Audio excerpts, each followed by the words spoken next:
Okay, cool. So after that, my clicker work on. Woo, okay, awesome. Woo! Thank you for your patience, everybody.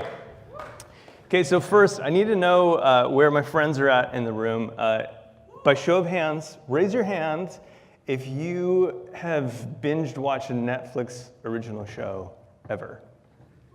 Okay, that's like pretty much everyone. And I assume the rest of you are lying. You're like, well, I watched I had a work day in between the first and second seasons, so I didn't technically binge watch the show. So I'm just gonna call that everybody. What was, let's see, shout out, anyone can, shout out a name of a show that you binge watched recently. Yes. So I have been unabashedly addicted to Queer Eye. My wife and I have watched, it's the best show. It is the best show. I have become an actual evangelist for this show. I think that everyone should watch it. It is the most beautiful thing that I have seen on television. And if you think that I'm lying, this is a conversation, my wife actually just sent this to me yesterday, not knowing that I was going to talk about the best show on television. This is a conversation that she had with a Zappos representative who had just finished Dark. And they're like, oh, I'm looking for a new show. Do you have any recommendations while we have this thing process? She's like, well, my husband and I are binge watching Queer Eye, but that is so far removed from Dark. And Justin put it so beautifully, said, I watched that first episode and was like, man, I didn't even know I had feelings. What the heck? It was super emotional. And he's not lying. Every episode is just a spectrum. I know going into it, it's a spectrum of like either just like a little misting around the eyes to like full on sobbing, snot, everything. My wife thinks I'm possessed. Usually we sit on the couch, enjoying a show, and she's like far away. She's like, what did you do with my cold-hearted husband? Because something's wrong. So I started to ask myself, what is it about this show? Obviously, if it's whacking me every time, there's something about this show that I feel deeply, and I want to know what that is, and I want to be able to figure it out so that I can live more fully, more happily, live a little bit more like the people at the end of the show than the beginning of the show. And I've decided that it comes down to this idea of transformation. Now, transformation different from conversion, and so we'll talk about that a little bit, but the idea is transformation, that you have something, it exists in one form, and that over time it becomes a different form, but it's still the same being. And this is, in terms of this talk, is going to be the potential for change, the potential to change. Now, the opposite of a potential to change or ability for transformation is stagnation. This is something that holds the illusion of something that is alive, but isn't actually alive. It isn't changing, it isn't transforming, it is not developing. And I think that this is where a lot of us feel stuck. It feels stuck when you're in something that is stagnating. We're not going to talk about religion a lot, but this is my personal experience. I grew up in a very strictly religious household and church. So I grew up in a Baptist church, and everything is either a sin or right at the front door of a sin.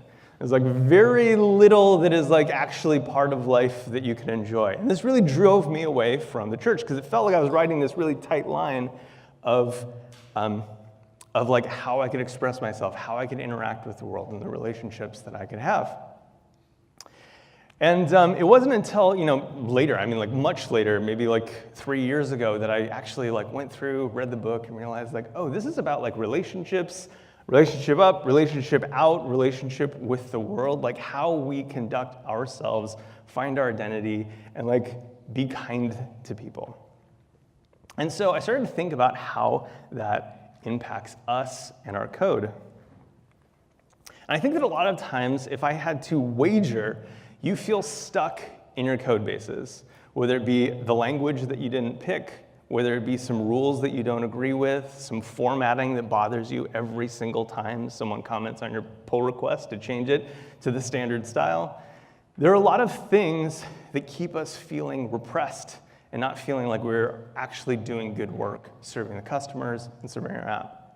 So this talk is in 3 parts. A time that I felt stuck in our code base, some signs of deathly code, and some esoteric stuff about farming at the end. So now the first thing we need to do in order to talk about code quality and code cleanliness and like what matters and what doesn't is we need to talk about ideal code. How do I define ideal code? Now I borrowed my definition from Sandy Metz, who is a world-class Ruby developer. We learned this morning from Lori that most Ruby devs do not pick their language, but I think that she did. She loves it. And she is fantastic. If I could tell you one thing, I would say go find all of her talks, listen to them, because they will make you a more pragmatic, empathetic, reasonable developer. And so her talk on design, she says in her book, Object-Oriented Design in Ruby, the purpose of design is allow you to design later. And its primary goal is to reduce the cost of change. And the reason for that is that usually when we have the responsibility of making something for a customer, something they've asked for, or something our stakeholders need, we only have a partial lens into what that thing will ultimately be. But we have to build it anyway.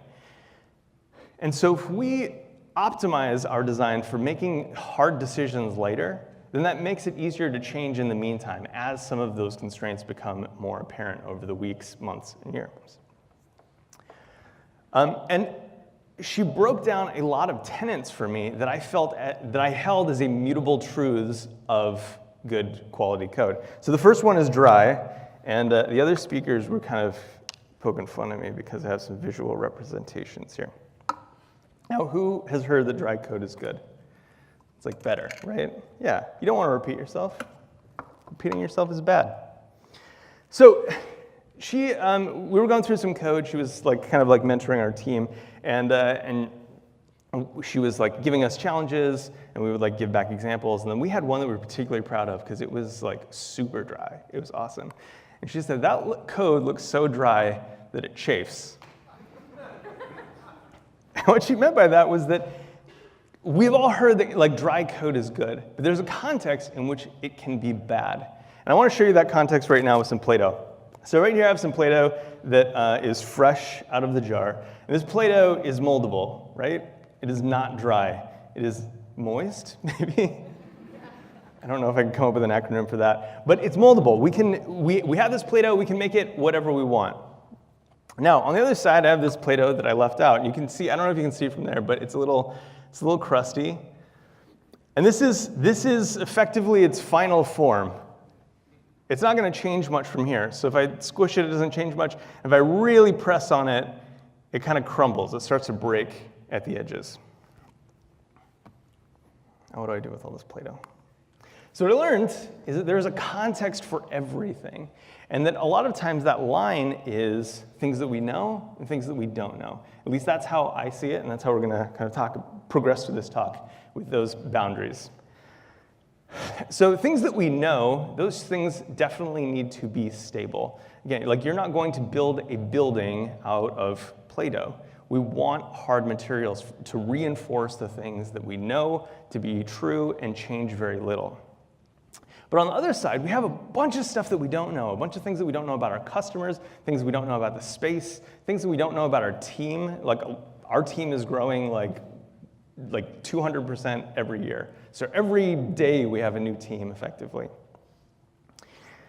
And the problems that we get into is when we take rules from one side, either side, and try to adopt them in the other. So for example, like stable, long-lasting code should be dry. It makes sense that if we want to make a change, we want that to propagate to the other parts of our code base that are strong and stable. So that's good. However, if we try to put dry on the pliable side, things that we don't know, well, then we end up with this. We end up always like constantly breaking things. This irritation of like having to Google, like, do I use oil or water to rehydrate this Play-Doh? I still don't know the best way. I just buy new Play-Doh because it's cheap. And that's what we do a lot. We end up saying like, this thing is screwed. We're just going to have to rewrite it. Now, on the other side, we have like readability is extremely important for code that churns a lot. Things that we don't, when we don't know clearly what that code is going to be, like what the final form of that code is.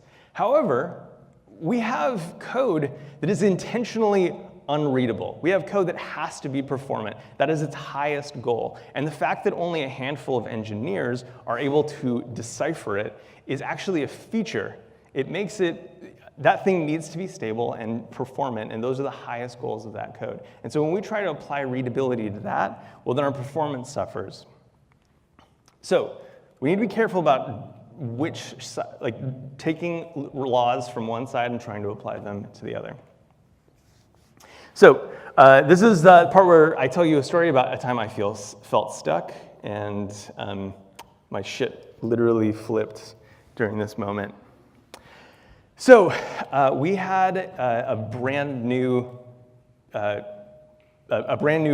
that we were working on. It was kind of like a new login screen for all of our apps. I work on a suite of applications. It goes from, we have, 8 applications. We needed a new login chooser thingy.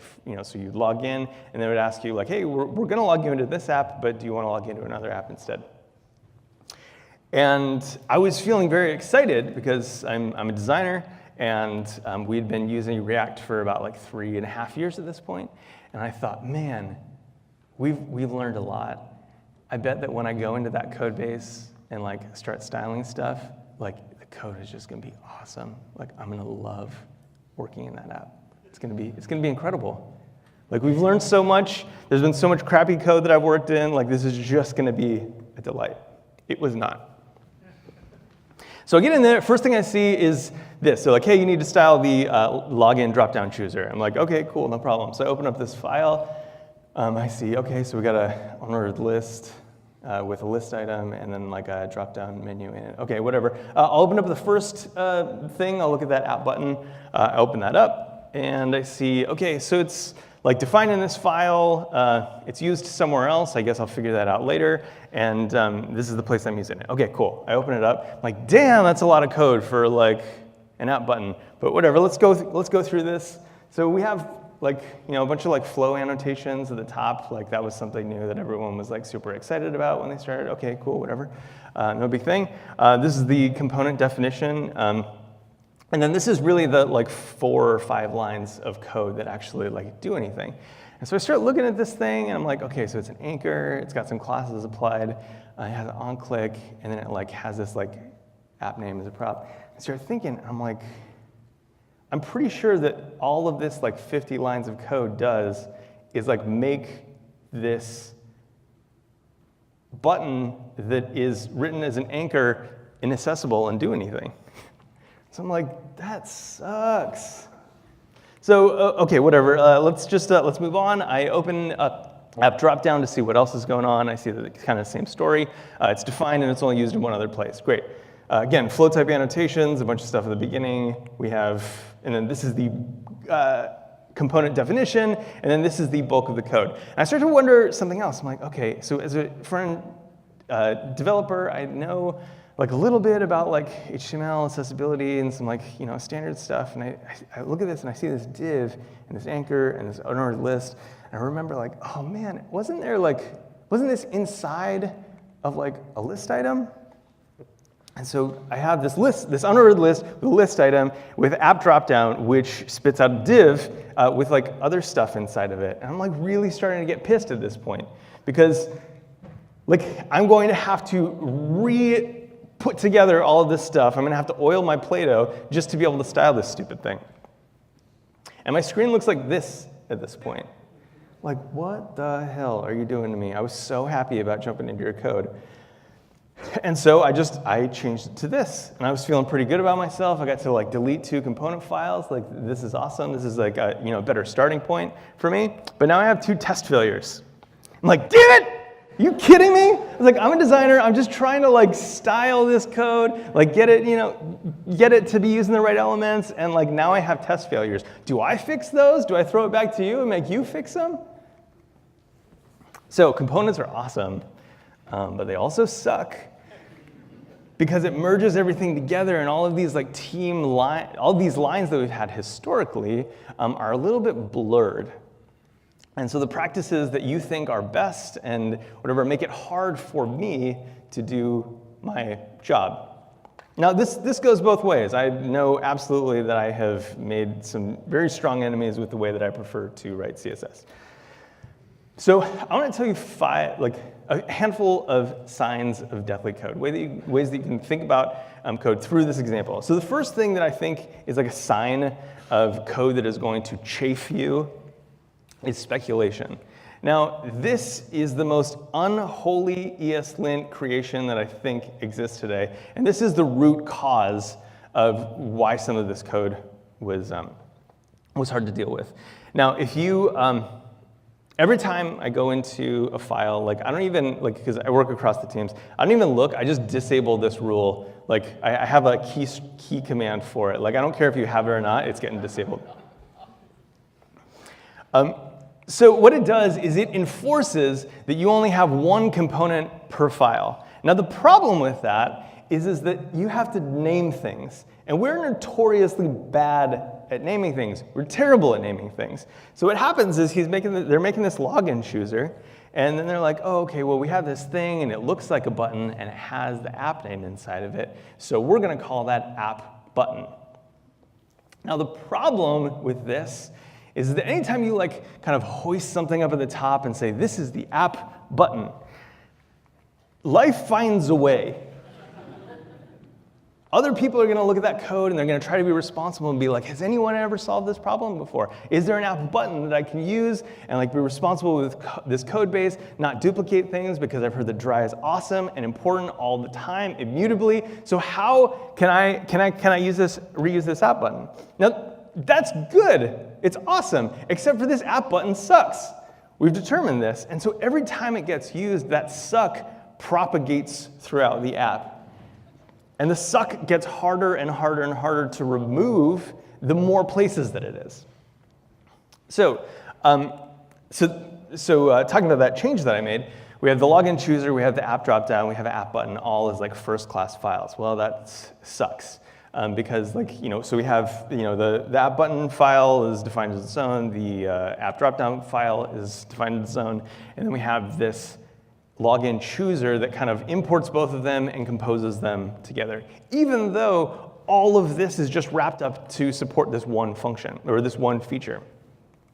So I ask that as you're working through your code, one of the signs is to make fewer assumptions. Don't assume that you have made the perfect app drop-down button, unless you have other cases where it's oh, this also serves these things. So this is pretty good bet that we're going to be serving our app well in the future.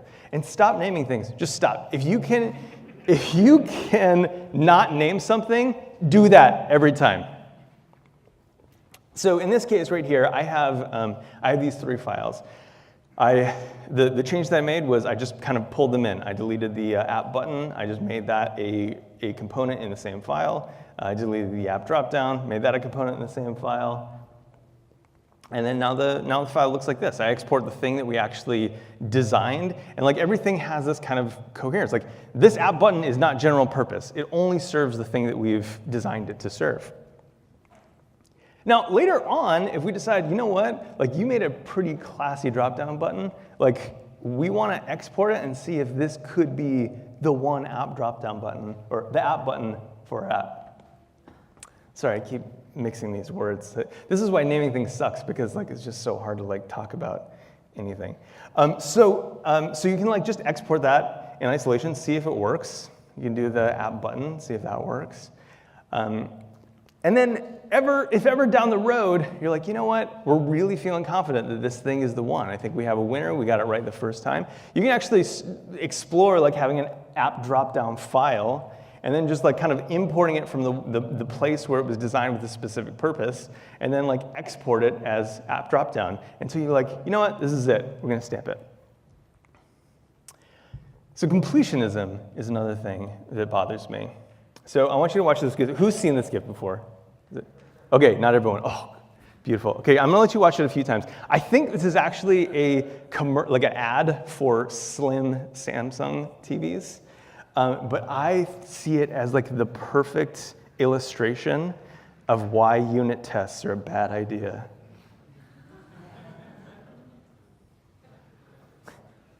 So this guy just kind of waddles around with a big flat screen TV.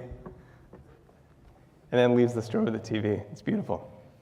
So now each of these components were kind of crystallized into this form of like, I think we got it right. And we have all of these interface tests to make sure that they stay that same way, because damn it if we didn't get it right the first time without knowing any of the possible situations where it might be used later. So what happened was when I deleted these files, well, now I have these tests, and I have to delete these tests or just figure out how to merge them into the login chooser. Now that's a real pain in the ass, because like these tests are all set up to like import that specific thing, test its unique interface instead of testing it from the outside in. So I much prefer in these situations where I have uncertainty, I don't know what the final form of this component or feature is going to be, to just test the feature, test at a high level, whether that be something where you actually spin up a browser for, or something you just do like an integration test on that high level component. Like test the feature and like let the implementation change. So if I'm in there styling, I shouldn't be breaking tests by just like applying a couple classes. Things should be able to change, should be able to move around, and like the test that a user can click that button, click the app, and get logged in should persist. So this is one of my favorite quotes about tweets about testing is write tests, not too many, and mostly integration. My rule for this is to test as close to the customer as possible. There's a sense of like kind of completionism when you see a file without a test. You're like, oh, you know what? I'm just going to go in and like write some interface tests for that. Like use TypeScript. So nits are another place where we start to see like code start to crumble. And I don't have a lot of advice for this. I have one thing. It's going to be the one thing that I actually tell you have to do. Formatting makes everyone myopic. You could write the best pull request with for the most thought through feature using the most well-designed code of all time. And if you have a semicolon out of place, or like you accidentally used a tab instead of like a couple spaces, like that's the feedback that you're gonna get. So what we do is, in not all of our apps now, but we had started transitioning our apps to Prettier. And who's heard of Prettier? Okay, cool. So about half of you. Prettier is this amazing thing where basically you decide on a handful of things, rules that you want your code to be styled by, but really it's pretty opinionated out of the box. It's going to give you a pretty standard format, do some like things for you out of the box. But it takes a lot of these nitpicky arguments about code out. And it's actually changed the way that a lot of us think about code. We think less about code being like this thing that is like our art, and like I'm applying my style, like to my personal style to this code, and how lucky are you to have someone that thinks about style as much as I do. And we think about it more like how the computer sees it, which is like the computer doesn't give half a shit about how you styled your code, as long as it works. And this has allowed us to write thinking more about the code and knowing that it's going to, knowing that like in the pull request, it's going to look right. You can integrate this in your editor or also as like a pre-commit hook. And the last thing I'm going to share with you today is this idea of noble obstacles. These totally get in the way of our code. So I read a book recently called Finish, Give Yourself the Gift of Done by John Acuff. And he says, noble obstacle is a virtuous sounding reason for not working toward a finish. And this is something that I feel all the time, and I imagine that you feel it too, is that if I commit code that I know has some type of shortcoming, that reflects on me, that it reflects poorly on my ability to kind of look into the future and say, oh, you know what, all of these things are possible, so I'm going to like make it performant out of the box. I need to do like, I don't know, X, Y, and Z. And so I tend to compensate for that by just being way too rigid and like doing way more things than is necessary, and I'm hurting myself in the future. I'm like making decisions about the future that might make it harder to change. So what I've started doing is I just add a comment into the code when I do something that I feel is like a little bit dirty. So like this one is I just put date today, I did a bad thing, PM said ship it, with a link to the Trello card. Now what this allows me to do is I actually have a couple tests in place where I will generate warnings based on there being too many debt comments in a file. And so this helps me identify, like, you know, we've been like really like kicking the can on this thing for a really long time. It's possible that it's time that we actually give this thing first class treatment. I do the same thing with perf. It's like, I don't know yet how this thing's gonna get used, how it's gonna get hammered, but this is like something that we should probably think about. I know that it may be a problem, but it's not a problem that we have enough data yet to solve. So we're gonna kick the can down the road for a little bit, but I know about it. This helps me out dramatically thinking about, or like when I'm making a pull request and thinking like, oh man, they're just gonna judge how, like if I've been able to predict the future well, instead of just solving the problem at hand, the thing that our customers actually want. I'm gonna tell you a really quick story. We have, so we had Sandy Metz out to train our company on some programming techniques and tactics, and she was telling us about this, a way to evaluate code, quality of code, and whether it needs to change as churn versus complexity. How often does the file change versus how complex is it? How many kind of decision trees that it has in it? So, so that was like a really interesting thing, but she found this one class that she was just totally enamored by. And she said to us, she said, this is the dirtiest Ruby class I think I've ever seen in my entire life. It's absolutely terrible. And we're like, thanks. It's good to have you out. What time does your flight leave? And but she was like delighted by it. She's like, but it's amazing because this code never has to change. Like this is very hard working code. It's terrible, but it just kind of like continues to work. She's like, it would not make business sense for you to change this code at all. The effort would way outweigh the reward. And then I think 2 years later, a friend of mine met her up at the conference, and she didn't remember us, but we had said, oh yeah, you know, like we had that core chart RB file, and she was like, yes, I tell all my classes about how terrible that class was. She's like, she's like, please tell me you haven't changed it. And that just spoke volumes to me, that her pragmatism allowed her to see beauty in this terribly dirty code. So why is this hard for us? This is very emotionally hard for me. I know that it's hard for the rest of you to let go of some of these things and like trust other people. So why is this hard? I think it ties into who we are.